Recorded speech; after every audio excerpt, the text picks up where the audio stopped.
Welcome to my kitchen. This is Paula's Cucina. Today I'm going to give you a tutorial on how to make a gnocchi. I love a gnocchi, and this is one of the things that, there's two different kinds. This is one of the things that is just fantastic. This is potato and gnocchi we're going to make. I have the dough right here, which I already made.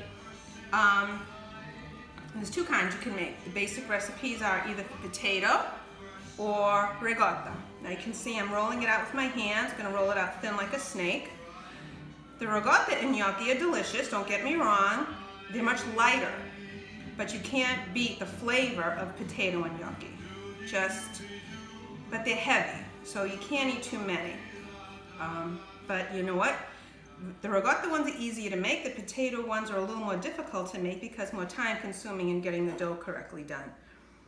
What I did was, there's a couple different things you can use. One is, if you want to come in a little bit closer, one is a gnocchi paddle.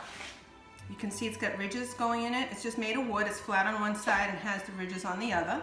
And the other is just a plain old dinner fork. Now my grandmother and my mother used to use the dinner fork. And I'm going to show you both. But I prefer the paddle because it goes quicker and it has more ridges that are thinner to hold more sauce. And that's why you want the ridges on the gnocchi, is to hold the sauce. Now some people, I'm going to try to make them symmetrical. Some people just make, when they make a gnocchi, I've seen this in Italy, that they just leave it like this without making the ridges.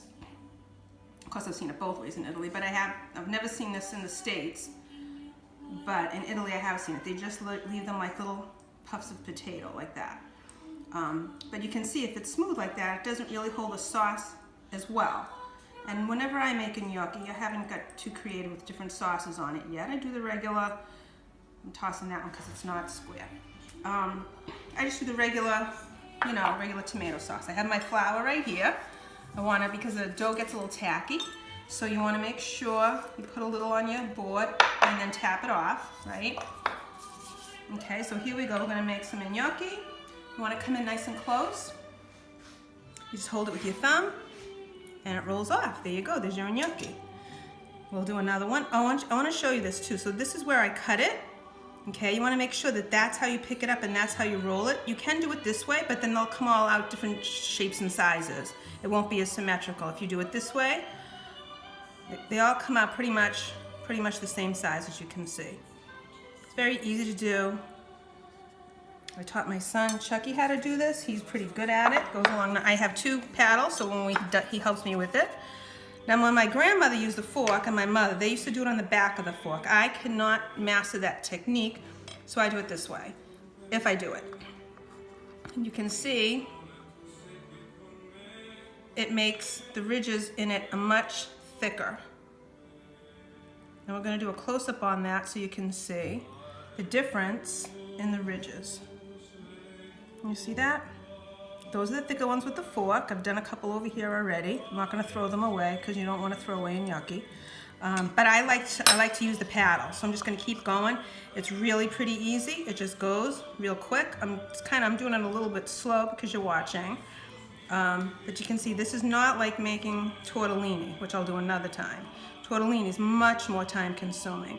And even regular handmade pasta is much more time consuming. This just goes really quick. Let's say you can make cavatelli with this too. Just make them smaller and use the ricotta recipe. So I have a cookie sheet here, you can see, and I'm putting them all on here. I want to make sure that they're face down or curl side down, or however you want to call it, because these are going to go into the freezer. And I'm going to freeze them once this sheet is filled with the gnocchi, so that otherwise they'll stick together. So I'm going to freeze them, and then once this tray is frozen, I'll remove it from the freezer, take one off, take each one off one at a time, and then put them in a Ziploc bag and put them back in the freezer and continue that method until all of my gnocchi are done. Thank you.